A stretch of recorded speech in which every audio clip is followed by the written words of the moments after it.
मुझे याद है कि जब मैं भी अभिषेक सभाओं में जाया करता था, क्योंकि तब कभी कभी कोई बाहर से आता था तो अभिषेक सभाएं होती थी, और जब मैं उस अभिषेक सभा पे होता था तो मेरी टीम मुझे पकड़ने में लगी रहती थी। मेरे स्पिरिचुअल सन्स नहीं, मेरे आसपास के जो मेरे भाई बहन होते थे। मुझे आज भी याद है, मीटिंग्स में मैं परमेश्वर की सामर्थ मुझ पे गिरती थी और मैं हमेशा गिर जाता था, क्योंकि लोगों को लगता है कि जिनमें दुष्ट आत्माएं होती वही गिरते हैं। ऐसा नहीं था, मुझ में कोई दुष्ट आत्मा नहीं थी। और जब पवित्र आत्मा मुझे छुआ करता था और उस मीटिंग में, सभा में मैं बहुत पवित्र आत्मा से परिपूर्ण होकर वापस आया करता था। और मेरा मकसद हुआ करता था कि आज इस मीटिंग में मुझे पवित्र आत्मा का अभिषेक चाहिए। उस समय मैं बीमार भी हुआ करता था, लेकिन अपनी बीमारी की परवाह ऑटोमेटिकली जब मैं परमेश्वर की हुजूरी में आता था, घर मेरे को टेंशन होती थी कि मुझे आज हीलिंग के लिए प्रार्थना करनी है, लेकिन जब मैं परमेश्वर की प्रेजेंस में आता था तो परमेश्वर की मर्जी ओवरटेक कर लेती थी। मेरा दिमाग चेंज होता था। मैंने कहा नहीं, हीलिंग एक ठीक है, मुझे चाहिए, लेकिन मुझे पवित्र आत्मा का अभिषेक चाहिए। आप पता ताली क्यों बजा रहे हैं? क्योंकि आपके साथ भी आज ऐसा ही हो रहा है, मुझे पता है। आप आए हैं, हाँ मुझे हीलिंग चाहिए, कोई कहता है मुझे डिलीवरेंस चाहिए, लेकिन जैसे ही आपने आज इस पंडाल में कदम रखा, आपने नोटिस किया कि पवित्र आत्मा ने आपको अपने आगोश में लेकर आपको कहा कि तुझे मैं चाहिए, हीलिंग आ जाएगी अपने आप। आप भूलने लग जाते हैं कि आपको फाइनेंशियल ट्रबल है, आप भूलने लग जाते हैं आप बीमार हैं, आप भूलने लग जाते हैं आपकी कौन सी परीक्षा है। जीवित चर्च की निशानी की जब आप आते हैं, आप भूल जाते हैं अपना आप और परमेश्वर से भरना चाहते हैं। यही निशानी होती है कि पवित्र आत्मा की प्रेजेंस आज यहां पे मौजूद है। मैं नहीं जानता, आप देख सकते हैं पंडाल के अंदर आज क्लाउड जैसा लग रहा है, जैसे बादल हो परमेश्वर का। अंदर, बाहर तो साफ, अंदर बादल लग रहा है। आज मैं जानता हूं पवित्र आत्मा आज आपको भर के वापस भेजेगा। आज 80 कंट्रीज, 80 देश इस मीटिंग के साथ जुड़े हुए हैं। कोई ब्रांचेस में बैठा है, कहीं सुबह हुई है, कहीं शाम हुई है, कहीं रात हुई है, कहीं रात के 2 बजे, 3 बजे, कहीं सुबह के 9 बजे। पूरी दुनिया में अलग अलग समय में जहां भी देश हैं, सब जुड़े हुए हैं आज की मीटिंग के साथ। और मेरा बिलीव है कि आज परमेश्वर का आत्मा अपनी कलीसिया से बात करेगा और वो आपको वचन देगा। एक 10 लीटर के डब्बे में आप 100 लीटर पानी नहीं भर सकते, लेकिन अगर वो 10 लीटर का डब्बा ये प्रार्थना करता है कि परमेश्वर मुझे 100 लीटर की कैपेसिटी चाहिए, तो परमेश्वर उसको 100 लीटर पानी नहीं देंगे, परमेश्वर उसको कैपेसिटी बढ़ाने के लिए मदद करेंगे।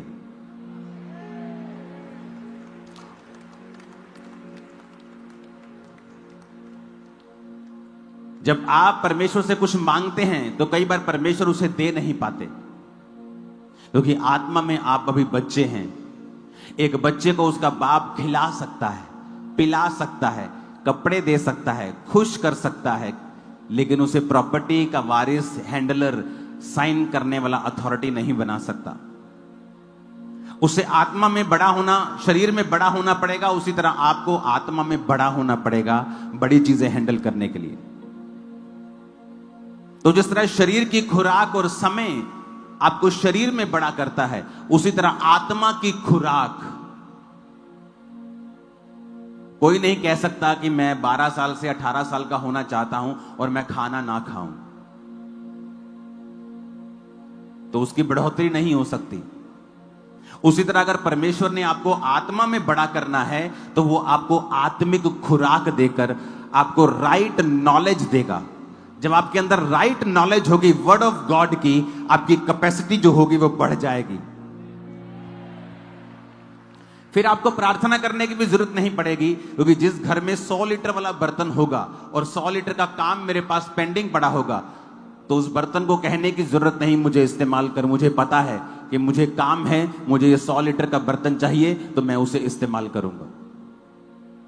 लेकिन अगर मुझे 100 लीटर का काम है और बर्तन मेरे पास 10 लीटर का पड़ा है, वो बर्तन चाहे चिल्लाए चाहे रोए, मुझे मालूम है मैं इसको उस काम के लिए इस्तेमाल नहीं कर सकता। और आज मेरा विश्वास है कि परमेश्वर का आत्मा जब वचन आपको देगा, आपकी जो कैपेसिटी होगी वो बढ़ेगी। अपने हाथों को उठा के कहो, आज जो कुछ मैं सुनूंगा मैं उसे याद रखूंगा और फलों को लेके आऊंगा प्रभु यीशु मसीह के नाम में। जितनी हाथों में ताकत है तारीफ कर दो एक बार।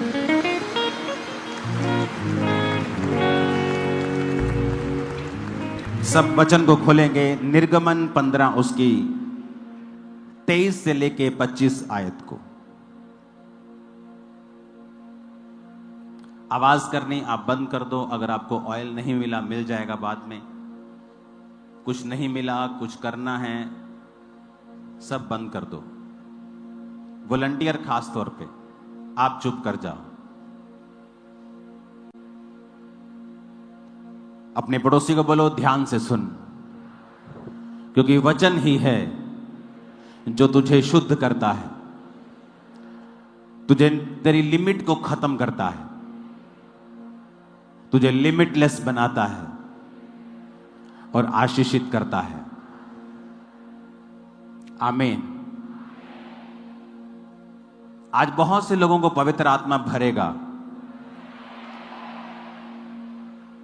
एक बात याद रख के इसको अपने घरों पे लिख के रखने की कोशिश करो कि इस धरती के ऊपर आप कितना इस्तेमाल होंगे, यह परमेश्वर के ऊपर निर्भर नहीं करता है। क्या कहा मैंने? लोग बोलते हैं कि परमेश्वर इस्तेमाल करता है, किसी को ज्यादा किसी को कम। लेकिन मैं आपको बता रहा हूं कि परमेश्वर यह डिसाइड नहीं करता है आप कितना इस्तेमाल होंगे इस धरती के ऊपर। यह परमेश्वर डिसाइड नहीं करता है। यह आप लोगों की नॉलेज, प्रैक्टिकल नॉलेज, सिर्फ थ्योरी नहीं, एपिग्नोसिस, प्रैक्टिकल नॉलेज, परमेश्वर के वचन की सही शिक्षा निर्धारित करती है कि आप कितना परमेश्वर के द्वारा इस्तेमाल किए जाएंगे। क्योंकि वचन ऐसा कहता है कि मैं किसी का भी पक्षपात नहीं करता हूं। लेकिन साइकिल का काम करता है, गाड़ी का काम करती है, और हवाई जहाज का काम करता है। तो आप अपने आप को साइकिल भी बना सकते हैं, कार भी बना सकते हैं, और हवाई जहाज भी बना सकते हैं। मायने यह करता है कि आपके अंदर जो क्राइस्ट की प्रैक्टिकल नॉलेज है। कई बार आप इंटरनेट पे कुछ सुनते हैं, आप किसी के मुंह से कुछ सुनते हैं और आप उसे सच मान लेते हैं। पौलुस भी जब प्रचार करता था, पौलुस, उससे ऊपर कोई प्रेरित नहीं है बाइबल में जिसने इतनी पत्रियां लिखी। पूरा यूरोप चेंज कर दिया, तुर्की में हर जगह उसने प्रचार किया। उसके और पतरस के जैसा काम किसी ने नहीं किया। याकूब, यूहन्ना, ये 4 लोग थे सबसे ज्यादा काम करने वाले। और वचन कहता है कि जब पौलुस प्रचार करता था तो लोग घरों में जाके ढूंढते थे पवित्र शास्त्र से कि क्या पौलुस ने जो प्रचार किया है सही किया है। क्योंकि वचन की शिक्षा ही है जो आपकी कैपेसिटी को बढ़ा देती है। कुछ डिलीवरेंस ऐसी है, आप 1,00,000 बार भी ले हैंड करा लेंगे, आपकी लाइफ में नहीं होंगी। वो तब होंगी जब आप अपनी जिंदगी में से एक ऐसी कमी को, एक ऐसे पाप को त्याग देंगे जो वचन के अनुसार नहीं है, पर आपको मालूम नहीं है। और जैसे ही आपको सही वचन मिलता है और आप उस चीज को त्याग देते हैं, वो डिलीवरेंस जो ले हैंड से नहीं हो रही थी, प्रेयर से नहीं हो रही थी, ऑटोमेटिकली आपकी लाइफ में एंटर कर जाएगी। सेम डे, सेम पल, सेम मोमेंट। वो डिलीवरेंस आपके हस्बैंड का साल्वेशन भी हो सकती है, आपकी उस बेटी की साल्वेशन हो सकती है जो खुदा से दूर है, पाप में है, आपके फाइनेंस की साल्वेशन, छुटकारा हो सकता है जो कर्जे में है। It can be any deliverance, कुछ भी छुटकारा है जो आपके कई आदतों के साथ जुड़ा हुआ होता है। और इंसान अपनी आदत किसी के कहने पे नहीं छोड़ता जब तक उसे परमेश्वर नहीं कहता ये मुझे मालूम है। जब उसे ये मालूम हो जाता है कि ये प्रभु चाहता है कि मैं ना करूं, फिर वो छोड़ देता है। तो आज जब आप वचन को सुनेंगे, क्योंकि पवित्र आत्मा से भरपूर होने से पहले हमें यह समझना होगा कि पवित्र आत्मा इस धरती के ऊपर कैसे कार्य करता है। बाइबल कहती है, पिता ने कहा उजाला हो जाए तो उजाला हो गया, लेकिन कैसे हुआ यह नहीं पता। लिखा पवित्र आत्मा जल के ऊपर मंडलाता था, और जैसे ही उसे पिता का वचन मिला, आत्मा ने वचन लिया और उजाला कर दिया। जहां भी आपकी लाइफ में आपको उजाला चाहिए, वहां दो चीजें होनी चाहिए। एक पिता का लिखा हुआ वचन, और दूसरा पवित्र आत्मा आपकी लाइफ के अंदर। और पवित्र आत्मा आपकी लाइफ के अंदर उतना ही काम करता है जितना आप उसे अलाउ करेंगे, जितना आप उसके साथ कोऑपरेट करेंगे, जितना आप वचन की बुद्धि, वचन की शिक्षा और वचन के द्वारा अपने माइंड को एक्सपेंड करेंगे, पवित्र आत्मा भी उसी रीति से आपकी लाइफ में उतना ही काम करेगा। तो पवित्र आत्मा से भरने से पहले आपको पवित्र आत्मा की शिक्षा भी होनी चाहिए, और आप पवित्र आत्मा के कामों के प्रति ओपन होने चाहिए। मैंने बहुत बार देखा है, पवित्र आत्मा के कामों के ऊपर पास्टर्स के द्वारा ही स्टॉप लगा दिया जाता है। आज हम वाइट कपड़ों में आए हैं, ए हिलना बंद कर लड़के। हो सकता है परमेश्वर ने मुझे वाइट कपड़े डालने के लिए बोला हो, लेकिन इसका मतलब यह नहीं है कि सब वाइट कपड़े डालेंगे। लेकिन मैं उस डॉक्ट्रिन को जो मुझे पर्सनल मिली है लोगों के ऊपर थोप दूंगा, तो मैं पवित्र आत्मा के कामों को रिस्ट्रिक्ट कर देता हूं। बहुत सारे लोग हैं जो मेकअप के खिलाफ हैं, ओवर मेकअप के खिलाफ है चर्च। Over makeup. लेकिन अगर आप फॉरेन में चले जाएंगे तो नॉर्मल लेडीज मेकअप करती, लेकिन हो सकता है आपको किसी जन को परमेश्वर ने मेकअप करने को मना कर दिया हो, लेकिन उसको किया है, दुनिया को नहीं किया है। अपनी पर्सनल शिक्षा को आप दुनिया के ऊपर थोप नहीं सकते हैं। एक अन्य जाति औरत जो परमेश्वर में आई है, अगर वो बिना मेकअप के व्हाइट सूट डाल ले तो इमेजिन करो वो उस अन्य जाति घर में कैसी लगेगी, और क्या उसके उस प्रभाव को, उस रूप को देखकर क्या उसका बाकी घराना परमेश्वर में आएगा? नहीं, वो उसको पागल समझेगा। तो परमेश्वर ने कहा है ऐसा कोई भी कार्य मत करो जिससे मेरे काम में रुकावट हो। पुराने नियम में जब परमेश्वर ने अपने दास मूसा को चुना, तो मूसा के जैसा सामर्थ्य पुराने नियम में आपको कोई दिखेगा नहीं। चाहे वो चट्टान में से पानी निकालना हो, समुद्र को दो भाग करना हो, अपनी छड़ी को उठाकर विपत्तियां लेके आना हो, राजा को हराना हो, 20 लाख लोगों की अगुवाई करनी हो, उसके जैसा माइटी मैन ऑफ गॉड आपको नहीं दिखता। वचन कहता है निर्गमन 15 उसकी 23 आयत में लिखा, जब वो मारा नामक एक स्थान पर पहुंचे तो वहां का पानी खारा था और वो पी नहीं सके, उसका नाम मारा पड़ गया। ये कहकर वो मूसा के खिलाफ बकबक करने लगे कि हम क्या पिएं। तब मूसा ने यहोवा की दुहाई दी और यहोवा ने उसे एक पौधा बतला दिया और उसने उसे पानी में डाला और वो पानी मीठा हो गया। वहीं यहोवा ने उसके लिए एक विधि और नियम बनाया और ये कहकर उनकी परीक्षा की, यदि तू अपने परमेश्वर का वचन तन मन से सुने, आप आगे घर जाके पढ़ लेना। अब यहां पर मूसा है, कोई आम विश्वासी नहीं है जिसको पास सामर्थ नहीं है, छड़ी नहीं है, अथॉरिटी नहीं है, वरदान नहीं है, गिफ्ट नहीं है, ये एक ऐसा परमेश्वर का दास है जिसने लाल समुद्र दो भाग कर दिया, जिसने राजा के सामने राजा की लकीरें निकाल दी, जिसकी राजा उसके सामने लकीरें निकालने पे मजबूर हो गया। पहलोठे मारे गए, औलों की वर्षा हुई, अंधेरा छा गया, कुटकियां आई, डांस आए, क्या कुछ उनके साथ नहीं हुआ। इतना माइटी मैन ऑफ गॉड परमेश्वर के सामने प्रार्थना करता है और परमेश्वर उसे क्या कहता है, इस गंदे पानी में, इस खारे पानी में मैं तुझे एक पौधा बदलाता हूं, ये पौधा इसमें डाल देना और पानी मीठा हो जाएगा।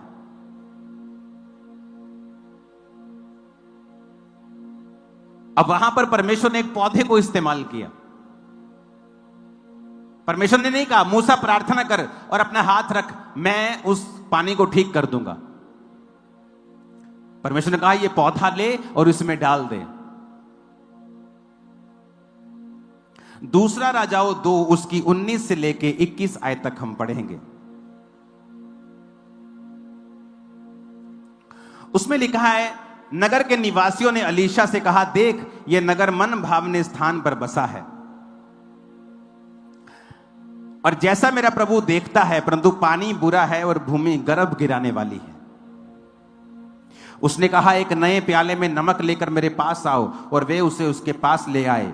वह जल के सोते के पास निकल गया और नमक डालकर कहा, यहोवा यो कहता है, मैं ये पानी ठीक कर देता हूं, जिससे वह कभी मृत्यु या गर्भ गिराने का कारण ना होगा। अलीशा के इस वचन के अनुसार पानी ठीक हो गया और आज तक वो ठीक है। तारीफ करो जोर से खुदावंद।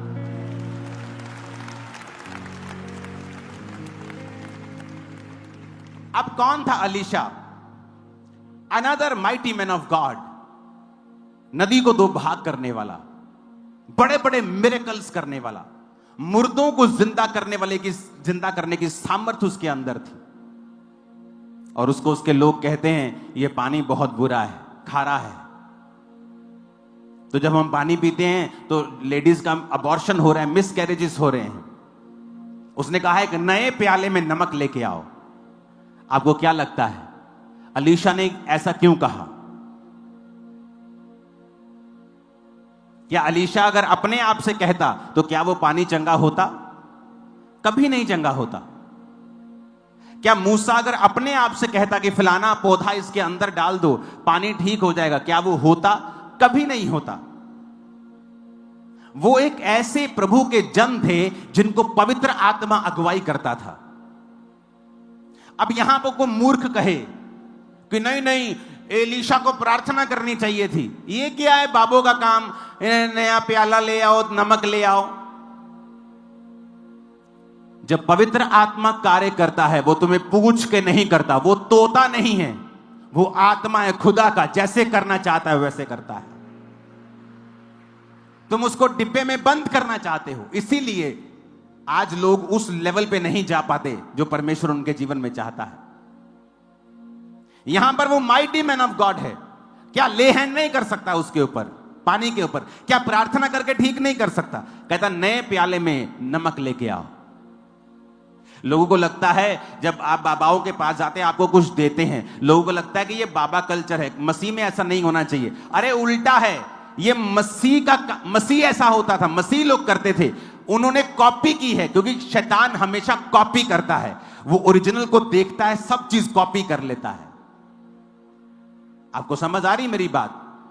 वो बाबाओं का काम नहीं था, वो बाबाओं ने कॉपी की है बाइबल की, परमेश्वर के कामों की। अगर आप चेक कर लें, आपको जाओ चेक कर लो, कॉपी की है बाइबल की, जाओ ऐसा कर लो।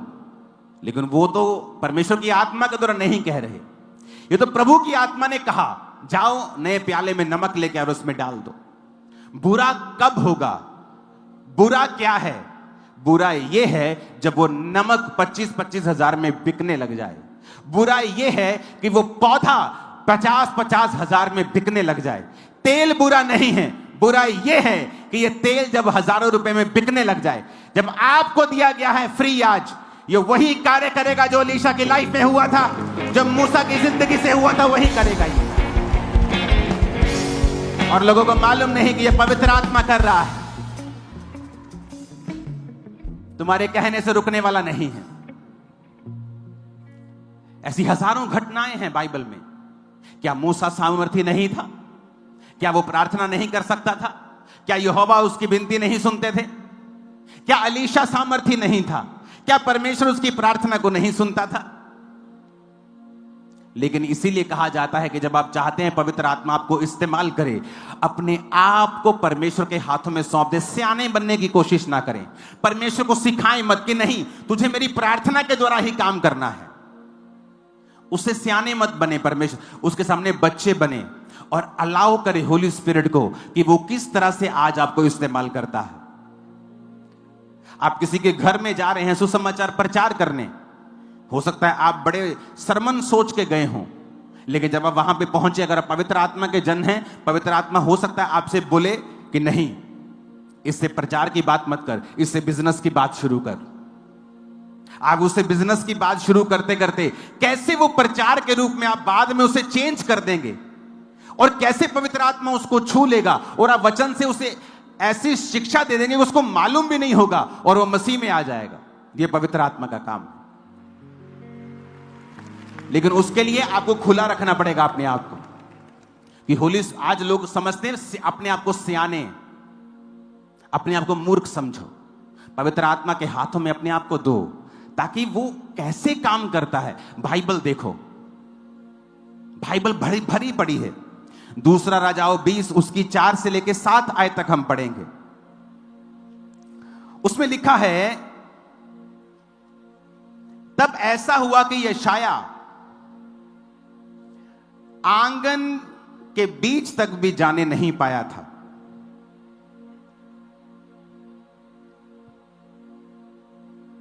हालेलुया। तो यह वचन उसके पास यहोवा का पहुंचा।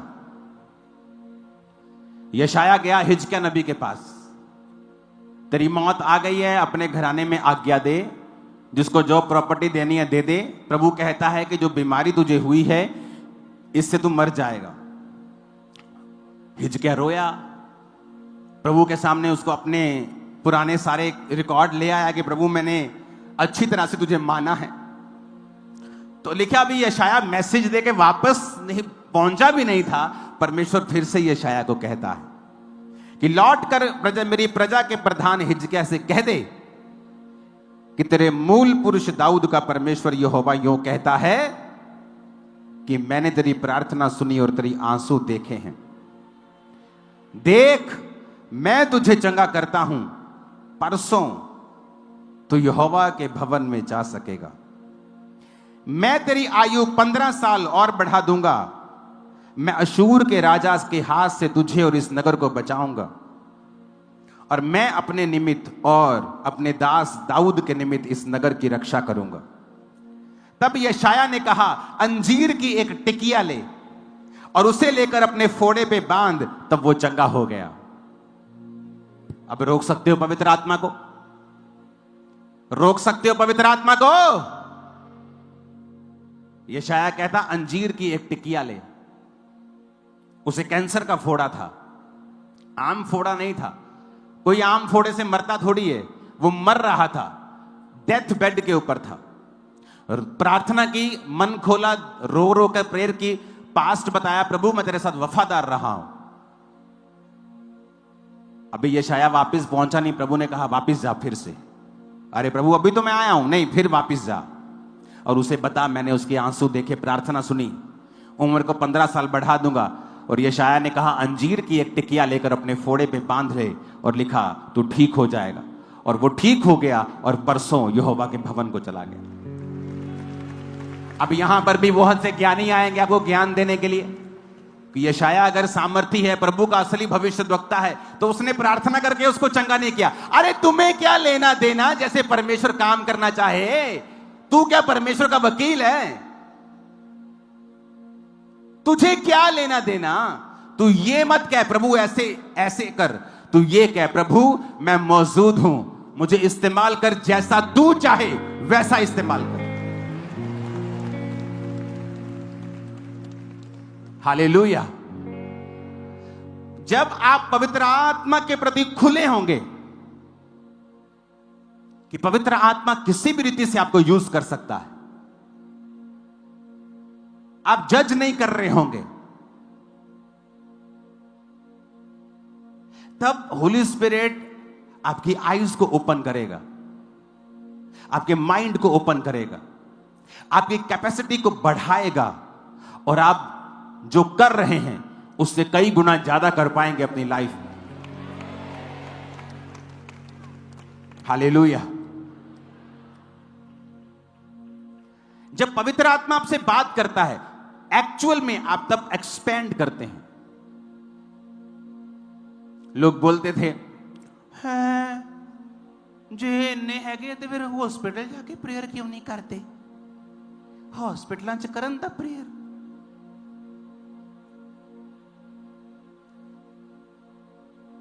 प्रार्थना करते गए और एक दिन परमेश्वर ने जवाब दिया कि आज से तू हॉस्पिटल वाले लोगों के ऊपर प्रेयर करेगा और वो हील होंगे।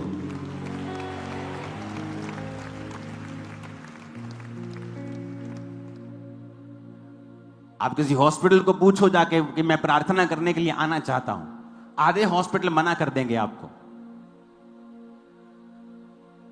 तो परमेश्वर ने कहा मैं तुझे आज्ञा दूंगा, मैं तुझे बुद्धि दिया करूंगा और तेरी अगुवाई किया करूंगा। जूम ले हैंड प्रार्थना शुरू कर दी हॉस्पिटल वालों लोगों के लिए। हॉस्पिटल के सारे सीरियस पेशेंट्स, आईसीयू पेशेंट्स, मरे हुए, पैर गले हुए, पेट गले हुए, मुंह गले हुए जुड़ने लगे और आप गवाहियां सुनते हो रोज।